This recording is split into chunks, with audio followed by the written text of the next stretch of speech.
சுவாமி சரணமைப்பா சிவாய திருஷ்டமனம். இன்றைக்கி பார்த்தீங்கன்னா நான் முருங்கைக்காய் வந்து 3 கிலோ முருங்கைக்காய் எடுத்திருக்கேன். இது பார்த்தீங்கன்னா முருங்கைக்காய் பொரியல். இந்த முருங்கைக்காய் பொரியல் பார்த்தீங்கன்னா ரொம்ப சுவையாக இருக்கும், நல்லாயிருக்கும். எப்படி செய்யுதுன்னு பார்ப்போம். சரி வாங்க. 3 கிலோ முருங்கைக்காய் எடுத்திருக்கேன். இந்த மாதிரி தோல் சீக்க வேண்டாம், சின்ன சின்ன ரொம்ப நீட்டாக வேண்டாம். பாருங்கள், இந்த அளவுக்கு எடுத்துக்கிட்டால் போதும். பாருங்கள் தோலை இப்போ நம்ம சீக்க வேண்டாம். பாருங்கள் இந்த அளவுக்கு இந்த மாதிரி தோல் சீ எடுத்து வச்சு வேண்டாம். ஓகே, இப்போ பார்த்தீங்கன்னாக்கா நம்ம முருங்கைக்காய் வெட்டி சின்னதாக வெட்டி கழுவி ஆயிடுச்சு. தண்ணி இருக்கக்கூடாது, நல்லா வடிகட்டிட்டு பாருங்கள். நல்லா நம்ம இந்த அளவுக்கு சுத்தம் பண்ணியாச்சு. இப்போ என்ன பண்ண போகிறோம்னாக்கா மசாலாலாம் சேர்த்துக்க போகிறோம். நான் மஞ்சள் ஒரு 1/4 டீஸ்பூனு மஞ்சளை சேர்த்துக்கிறேன். மஞ்சள் ஒரு 1/4 டீஸ்பூன் போதும்.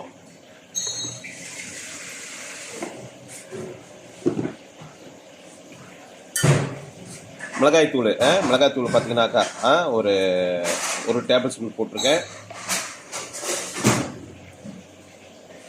கரம் மசாலா ஒரு 1/2 டேபிள் ஸ்பூன் போட்டிருக்கேன். மல்லி பார்த்தீங்கன்னா அது ஒரு 1/2 டேபிள் ஸ்பூன் போட்டிருக்கேன். இறைச்சித்தூள் பார்த்தீங்கன்னா ஒரு டேபிள் ஸ்பூன் இறைச்சித்தூள் போட்டிருக்கேன். 3 கிலோ முருங்கைக்காய் 1/4 டீஸ்பூனு சீரகத்தூள் சேர்த்துக்கிறேன். இதுமாரி பார்த்தீங்கன்னாக்கா மெழுகு ஒரு 1/4 டீஸ்பூன் மெழுகு சேர்த்துக்கிறேன். இப்போ பார்த்தீங்கன்னா உப்பு ஒரு 1/2 டேபிள் ஸ்பூனு உப்பு சேர்த்துக்கிறேன். சீனி பார்த்தீங்கன்னா 1/2 டேபிள் ஸ்பூனு சேர்த்துக்கிட்டேன் சீனி. இப்போ பார்த்தீங்கன்னா லெமனு பாதி லெமன் எடுத்துக்கேன், அந்த சாறு புரிஞ்சுக்குவோம்.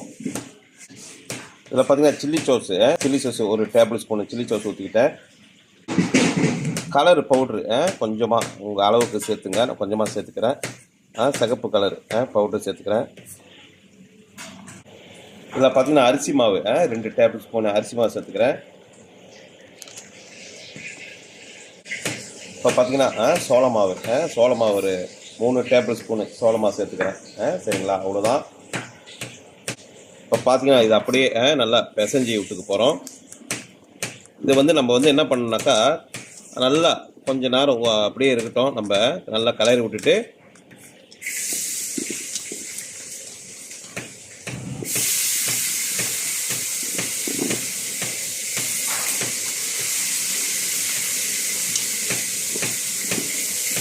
லேசாக தண்ணி தெளிச்சிக்கிட்டு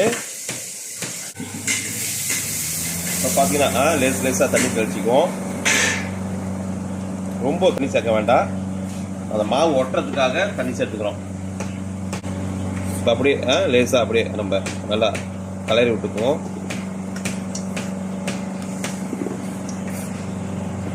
ரொம்ப தண்ணி சேர்க்காதீங்க, லேசாக எண்ணெயை சேர்த்துங்க. லேசாக ஒரு 2 டேபிள் ஸ்பூன் எண்ணெய் அதில் சேர்த்துக்கிறோம்.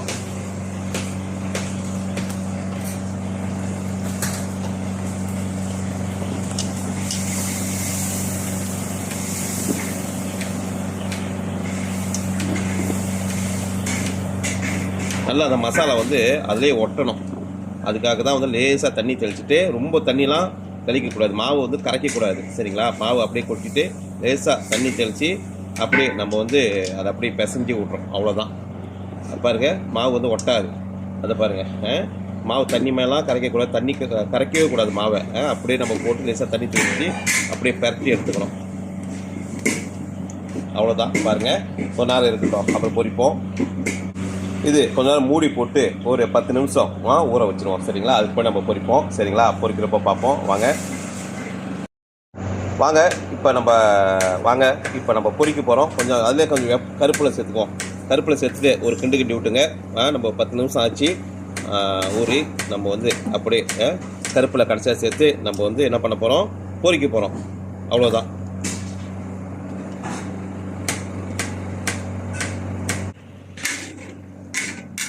இப்போ பார்த்தீங்கன்னாக்கா எண்ணெய் காஞ்சிச்சு. நம்ம வந்து இது அப்படியே சேர்த்துக்க போகிறோம் ஒன்று.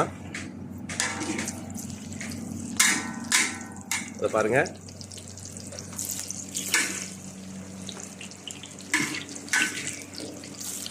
சரி எப்படிங்க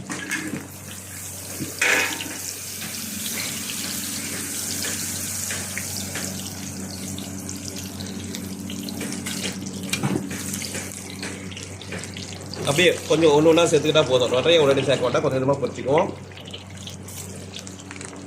எண்ணெய் காஞ்சி கூட நம்ம போட்டுட்டோம். இது பார்த்தீங்கன்னா நம்ம உடனே கிண்டக்கூடாது, மாவு வந்து பிரிஞ்சிடும். அதனால் வந்து நீங்கள் போட்டு ஒரு 3 செகண்ட் 4 செகண்ட் ஆகணுக்கிறது தான் நீங்கள் அப்படியே லேசாக கிண்டி விடணும். இல்லைனாக்கா மாவு வந்து அந்த முருங்காலேருந்து பிரிஞ்சிடும். சரிங்களா? அதனால் ஒரு 3 நிமிஷம் சென்று நம்ம அப்படியே லேசாக கிண்டி விட வேண்டாம். சரிங்களா? இப்போ பார்த்தீங்கன்னா முருங்கா நல்லா பொரிஞ்சிச்சு. கொஞ்சம் கருவேப்பிலை போட்டுக்கிட்டோம். அவ்வளோதான், நம்ம அப்படியே அள்ளிக்க வேண்டாம். சரிங்களா? பாருங்கள், இந்த மாதிரி பதத்துக்கு நல்லாயிருக்கும், ரொம்ப நல்லாயிருக்கும். புதுப்பாடி காட்டுறேன் பாருங்கள். முருங்கைக்காய் பொரியல் ரெடி ஆகிடுச்சு.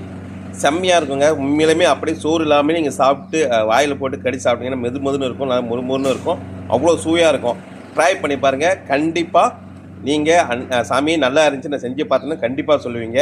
இந்த முருங்காய் பொரியல் அவ்வளோ நல்லாயிருக்கும். பிள்ளைங்க கூட கொடுத்தீங்கன்னா சும்மா வாயில் வச்சு அப்படியே கடிச்சு அந்த சாறு இழுத்து மசாலா நல்லா இறங்கியிருக்கு, அவ்வளோ சுவையாக இருக்கும். ட்ரை பண்ணி பாருங்கள். சாமி சரணம், சாமியே சரணமையப்பா. லைக் பண்ணுங்கள், ஷேர் பண்ணுங்கள், ஃபாலோ பண்ணுங்கள்.